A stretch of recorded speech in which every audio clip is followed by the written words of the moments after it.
I was talking to a buddy of mine. We're going over wealth, creating wealth, and how creating wealth as an investor, meaning you're investing your money with somebody else, should be boring.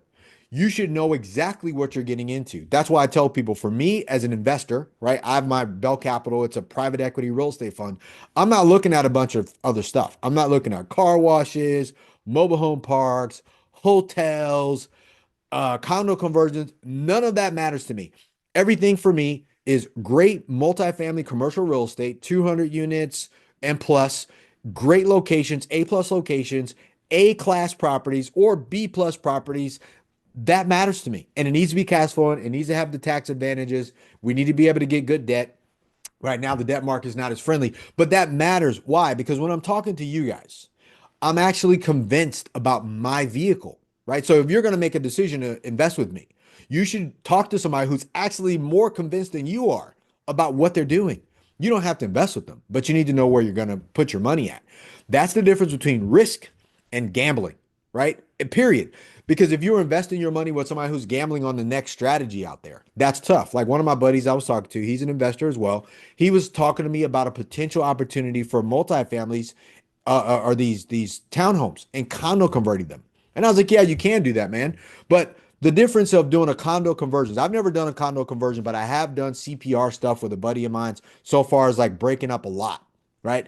If you're going to do a condo conversion on a property, these were only 40 units. It wasn't a lot of units. You're talking about just the soft costs alone are probably going to be from 50,000 to 75,000 a door getting the legal stuff done.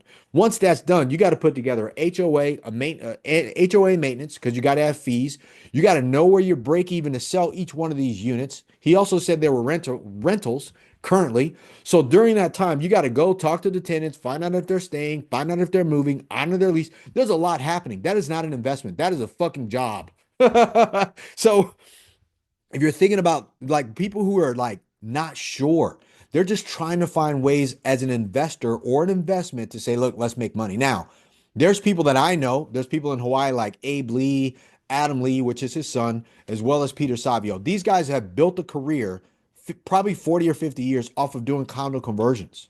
That's a real thing. They convert multifamily properties into condos and they sell each unit. That is their business. They do high rises, they do 10 unit, 20 units, 18 units. That's their thing. And I'm just using them as an example. But they aren't dabbling. If you're going to invest with somebody, invest with somebody like them. If you're going to invest with somebody who subdivides land, do that. But for me, I like multifamily real estate. It's easy, it's simple. Everyone's going to always need a place to live. I can look at it. I know it's full, it's cash flowing. I can get the debt and we can hold on to it for 10 years or we can hold on to it for 20 years. The bigger litmus test for me is always where do banks put their money and where do life insurance companies put their money? They all invest in commercial multifamily real estate. If they're nice, they're stable at A plus locations. That makes total sense. So when you're trying to build wealth, you're not looking at gambling your investment. You're looking at investing your investment and having your money multiply for you in an asset that is proven, right? So, and you guys have heard me say this over and over again. Why multifamily? Number one, if you take a look at the demographics and the economic demographic, the economic situation in our country, you have 75 million baby boomers. You have 75 million millennials all doing what? Becoming renters. We are, and I was saying before, we're becoming a renter nation, but we're a renter nation now. If I want to have a birthday party for my kids or my granddaughters, I'm not going to buy a bunch of 6 foot tables. I'm going to rent them. If you go to a place, you don't buy a car when you get there. You rent an Uber, you rent a Airbnb, you rent a hotel room, you rent stuff. People don't do that anymore. Hell, if you were to go to prom, you're not going to buy a tuxedo. You're going to rent one. So the fact that people are already happy renting where they live, so they have mobility, they can move. If you're older, you're probably going to sell your house and rent. If you're younger, you're probably not going to buy a house first. If you have a new family, new income, new job, new career, you're going to rent. Like that is the way of the world. So that's the number one thing I'm looking at when I think about multifamily. Is it in a great location? Do people want to be there? Is money moving there? Right? Are institutions putting money in that location? Are there shopping? Are there schools? Are there good areas? Is it growing or is it getting smaller? Are people leaving that location? That matters, right? So think about jobs. People were working from home, but apparently Trump and everybody Jamie Dimon, all these guys are like, no, this is stopping right now. Take your ass to work. So the fact that people are now starting to leave where they were working from home, now they're starting to go back to work. What does that mean? A locations, A areas are going to become way more valuable again because now people are going to be like, hey, I went to work. Now I want to go back to where I work and live and have a life, have an experience, have be entertained, food, Whole Foods, Sprouts, Trader Joe's, Ralph's, all the different places where people go. So just the economics and the demographics all in the rental component, right? As a matter of fact, if you listen to the State of the Union address last night, a lot of this complaint from both sides were about affordability and housing. Everybody. They're worried about that right now. Tariffs coming, raising the price on something, inflation happening to the dollar, the concern with different wars all over the place. It is happening. And what happens when there's chaos and there's uncertainty in the market? People don't spend money, man. They rent, they borrow, they use credit, they lease their cars. All that's happening. So multifamily real estate as an investment is going to be the place to park money. Long definition of that. But you can tell, man, I'm convinced on that. No one can convince me of that. And oh, by the way, because there's phones nowadays, no one can, I mean, you can't press a button and live inside your phone. So even though a lot of people are yapping about AI will just make you better. It's not going to take away what is. People will always need a place to live. And if you own more housing, you own more assets, you're an investor in assets that people want to live in. I'm talking about at scale. I'm not talking about 2 units, your single family house where you live at, where your mom and dad grew up, your grandparents. I'm talking about investing in an asset that has 200 families in it, 300 families, 500 units. Like that is what I'm talking about. That's housing. That's what they're talking about. They're not talking about what we were taught as middle class Americans, middle class entrepreneurs, and people like that about housing. We're talking about housing at scale. All right. So the next reason why I believe multifamily real estate is the number one investment vehicle is right there because I'm looking to create wealth and you cannot create wealth without real assets. Real assets create wealth. I know a lot of people want to invest in the stock market and stocks and things like that. That's a weird taught as middle class Americans, the middle class population, but the wealthy don't just do that. When institutions are in the stock market, institutions are in the capital market, institutions are. But when they make the money from the stock market, which really the stock market was just designed for businesses to create shares of their companies and then roll that into the stock market, get shares from other companies or get money from other companies so they can expand their businesses. But past that expansion of the stock, and they hit their projections, they hit their targets, there's capital, which is excess money in a company. Money and capital are not the same thing. Working income, working capital is not the same thing as excess capital. They take the excess capital and then they roll that typically into a inflation hedge asset class that protects their capital.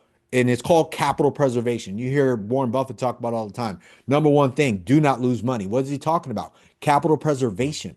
Number two, don't forget rule number one, which is secondary capital preservation in an investment. So that's what's happening. So multifamily real estate as a hard asset, a real asset that number one, it cash flows. Number two, it appreciates. Number three, it protects your cash, your capital that we talked about, capital appreciation from inflation because the dollar is going down in value, especially more people converting their money to crypto and Bitcoin. And you can tell today, if I'm not mistaken, Bitcoin, I think, was at 86,000. Last month it was at 106. I've lost money in Bitcoin, dude. That sucks. Anyways, get me off on that. Um, it protects your capital. And oh, by the way, there's huge tax advantages because most real hard assets typically have some form of leverage or debt. Leverage meaning $1 buys you $3 with good debt on there.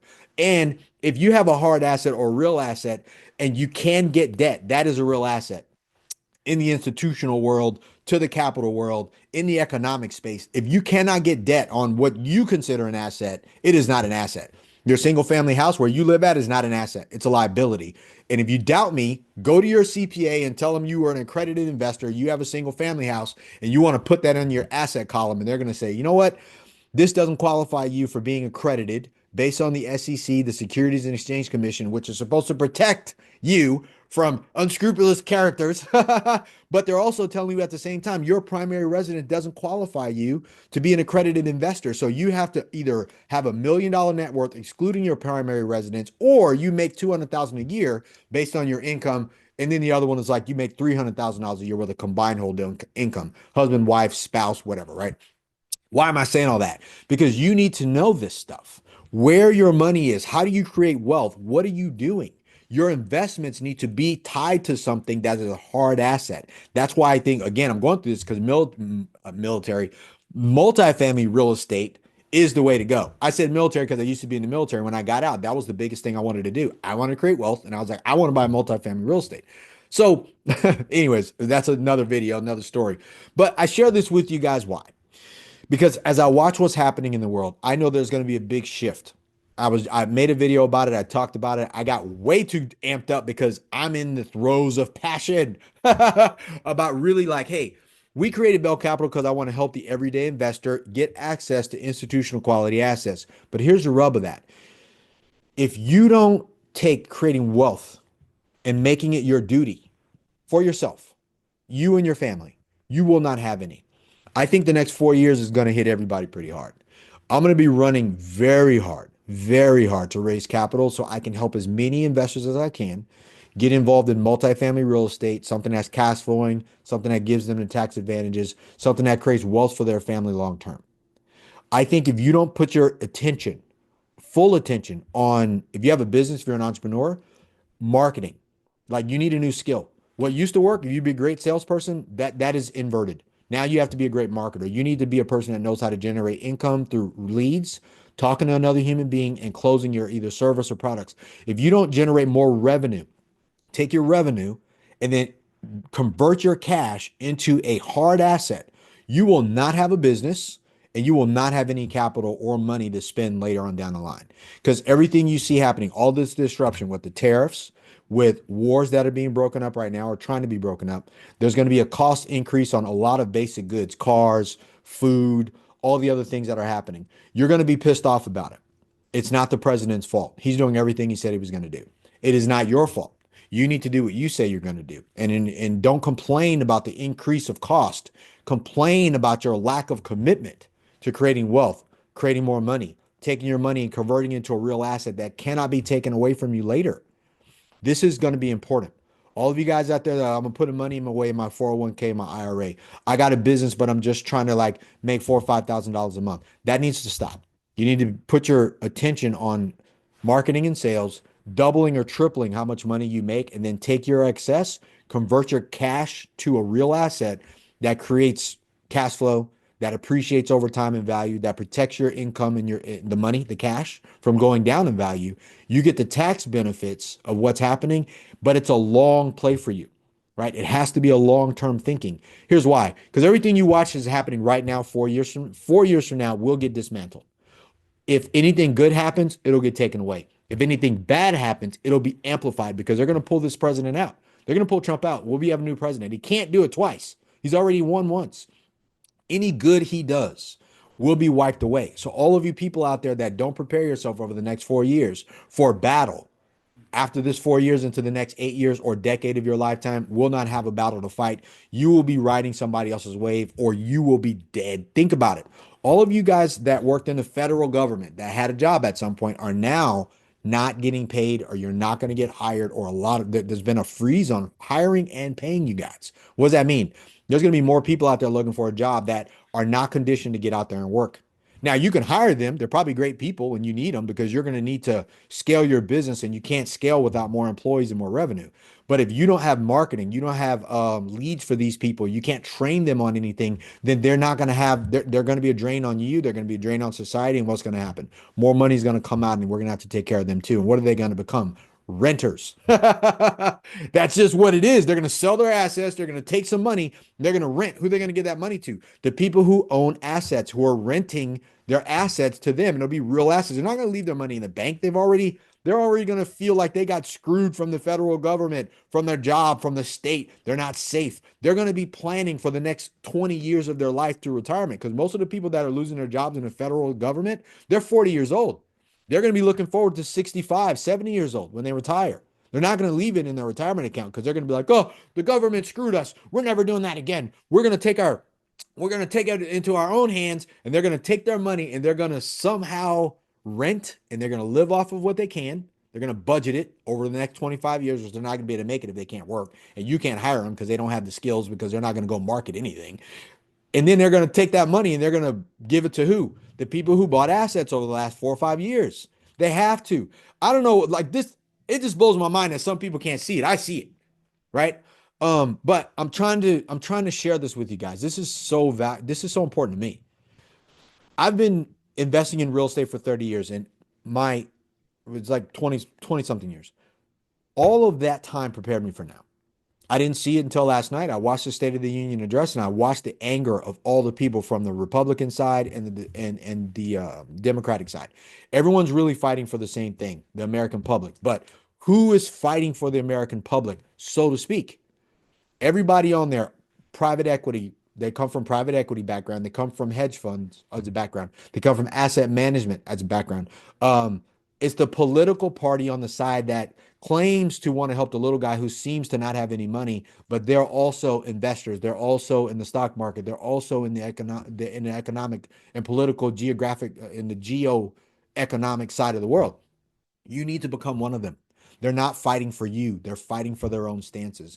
And until you make it a 100% commitment for yourself to make wealth your duty, you will not have any. You want to have a business, you want to have wealth, your family will struggle. And the gap between the wealth, the middle class, there won't be a poor class. The poor is already taken care of. They get whatever assistance they get. The middle class pays the most in taxes. They have the most debt. They have the most in mortgages, the car loans, all that stuff. They have the least upside in what they do. And if you think that you are going to work your way out of the middle class into the wealthy without doing the work, you're not gonna. What's going to happen is the wealthy and the poor will merge. There's only going to be two classes in society. And I get it. It's painful. It's scary because we're in America and talking about classes is bad. That's normal in Europe. They have working class people. They have the wealthy class, wealthies. There's classes. People have accepted that. Americans just have not, because we have enough. The middle class has a home. They have college degrees, or they have college debt. They have their degree. They got their single family house. They got a car. They got a good job, whatever it is that they're doing. Or they have a business and their business is doing just fine. Here's the thing. Your just fine is going to be is going to just be out of reach for you. The wealthy are going to take over, and then the middle class will merge with the poor. And you need to make a decision what side you're going to be on. I am. I'm doing this with my company. A lot of people who talk trash about me, I don't see you giving away 80% of your company. That's what I'm doing at Bell Capital, is 80% to my investors, 20% to us. We're growing, dude. That's the difference. But I shared this. It got long. It got off. But man, make wealth your duty, guys. I'm telling you. You're going to watch this video 4 years from now. I will. I'm going to set it on my timer. I'm going to look back at this and I'm going to see if I was right. I think this is the time for you to either raise money, raise your income, and then convert all cash to real hard assets that cannot be seized, cannot be taken away. The tax benefits are going to be there for you. It's going to amplify who you are in the future. And you will have a leg to stand on when the rug gets ripped out from other people who are waiting for this supposedly handout. And their money's not even going to be worth anything at the time. So I hope this helps you guys. Like this video. I know this was deep and I know it was dark. It messed so long that my freaking thing went off. My CNBC went off. But I'm sharing this with you because I care. Yes, it's scary. I'm doing this to scare you. I want to scare you. There's a threat in your financial environment for you and your family, and you need to take responsibility for it. Be 100% responsible and accountable for where things are going right now. It is up to you. I'm here for you. You can go to bell-capital.com. You can either schedule a call with us, or you can get started and you can register. You can see the open fund. You got to be accredited. You got to have a good attitude. You got to be serious. You got to love real estate. Or you can text DEAL to 760-531-8500. That's text DEAL, the word DEAL, DEAL, all caps, to 760-531-8500. And one of us will get back to you and talk to you about the opportunities we have. But I'm telling you, man, this is really the reason for this video. Make wealth your duty. That's it. That's all I want you to see. Boom. Don't forget it. I'm here for you. Let's go. Share, like, give it a thumbs up or give it a thumbs down. Either way, don't matter. I will keep showing up for you. Let's go. Boom. Are you an accredited investor with $300,000 or more liquid in the bank? I want you to come and partner with me. Look, if you love real estate, passive income, and positive cash flow, appreciation over long periods of time, and you're willing to be patient, come invest with me. Go to bell-capital.com. This is for accredited investors with $300,000 or more in the bank, ready to go. Come invest with me. Go to bell-capital.com.